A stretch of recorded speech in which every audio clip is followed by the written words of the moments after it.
What's going on, everybody? I wanted to talk about something. You may have seen it happening on Facebook. If you're into guns, you've probably seen it. You may have seen it in the news. Maybe heard somebody talking about it. As Facebook has decided to no longer allow pages and groups that allow people to buy, sell, or trade firearms.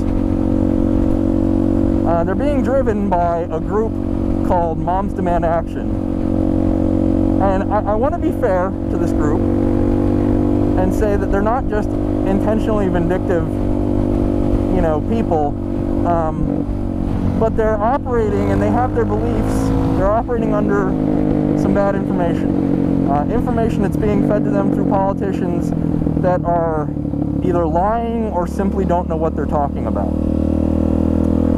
The main thing that they're being driven by is Obama's statement of a criminal can just go on the internet and buy a gun and have it sent to them with no background check. Which would basically be an internet form of the dreaded gun show loophole that we all know didn't actually exist. Gun show loophole was as follows. You could go to a gun show and buy a gun with no background check. Now that hasn't been the case in well over a decade, probably 2 decades, maybe more than that. When you go to a gun show, typically everyone there will be a dealer, which means there'll be an FFL, which means you're getting a background check done before you leave the place with the gun. So you couldn't just go to a gun show and buy a gun with no background check. That's completely false. It isn't worth it for regular non-dealers to go to gun shows.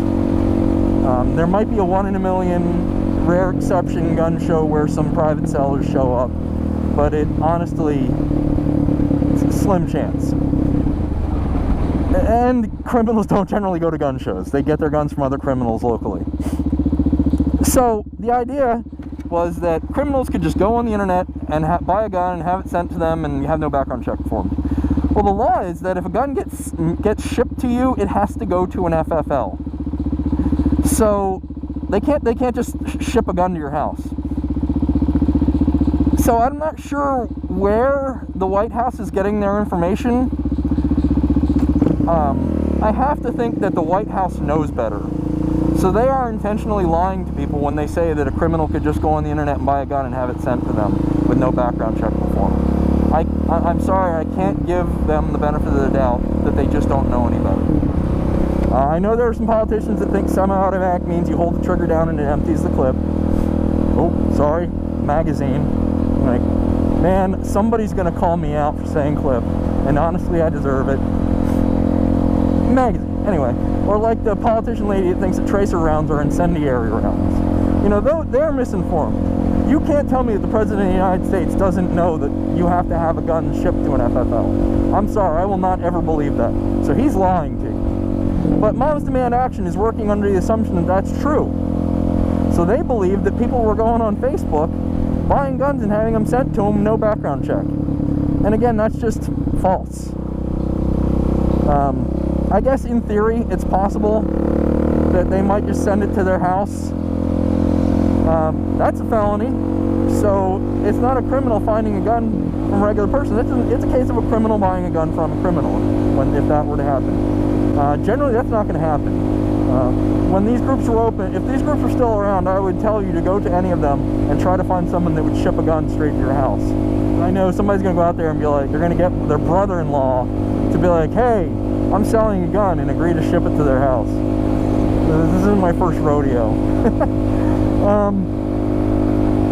So yeah, they're operating under that assumption, and they pushed Facebook to close these horrible groups where nothing but felons were buying guns, and they were going out and killing babies with them.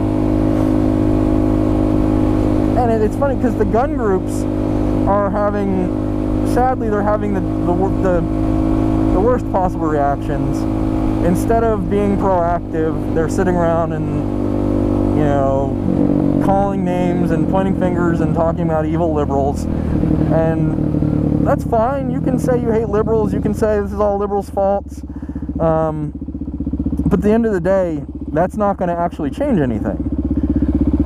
So I've offered up the suggestion that if you have a gun page and it's been closed down, or if you're a member of a gun page that's been closed down, go create another gun page. Not one where you sell firearms or somebody, people can buy and sell. In fact, make a rule that people can't buy and sell. But create a page for gun enthusiasts. Encourage people to post pictures of their guns. Encourage people to post pictures of other people's guns. Post articles about guns. Post videos of guns. Post everything you can about guns. And then make that page as visible as possible. Show them that they did not win.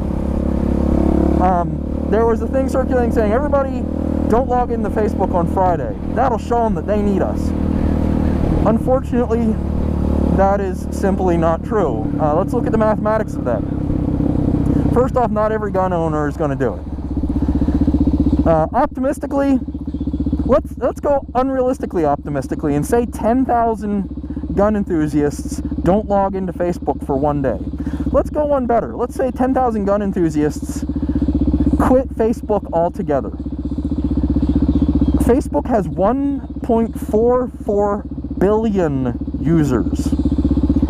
10,000 people leaving Facebook would mean Facebook losing, I did the math, it was 6/10,000ths of 1%. I don't think you need to be a CPA to see that that's not going to affect their bottom dollar.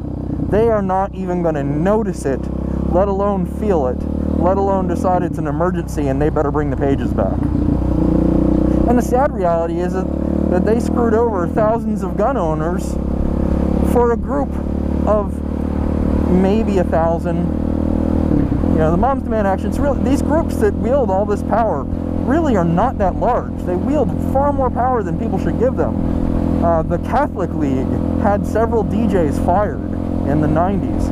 The Catholic League at the time was one man, but he wrote letters threatening sponsors, and sponsors threatened to pull ads if something wasn't done because they were worried about losing ad revenue because of all the people they would lose if the entire Catholic League boycotted the show. Meanwhile, the Catholic League was one man.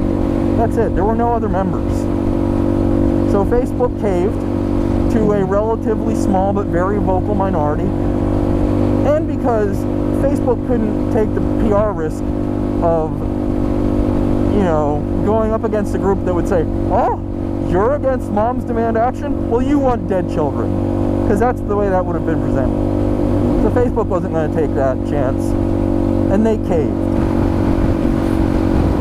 Now, that's not to say that maybe some policies should not have been created, maybe some rules tweaked, but to close it off altogether, in my opinion, that's not fair. That is caving to fear-mongering, and it's not for the greater good of society to handle it that way. Does it fix a potential problem? There are groups on Facebook where you can go and you can buy drugs. Whenever you ban something, they'll always find a way to get around that. So I don't know. It's a pretty shitty situation.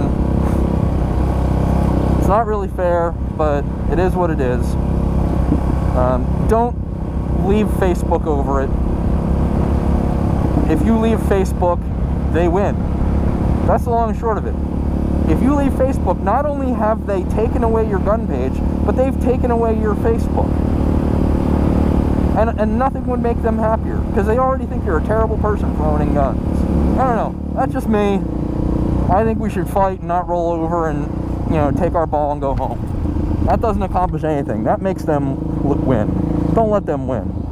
Send those people a big fuck you in the form of guns, guns, guns, guns, guns. If you want to fight, that's what you should do.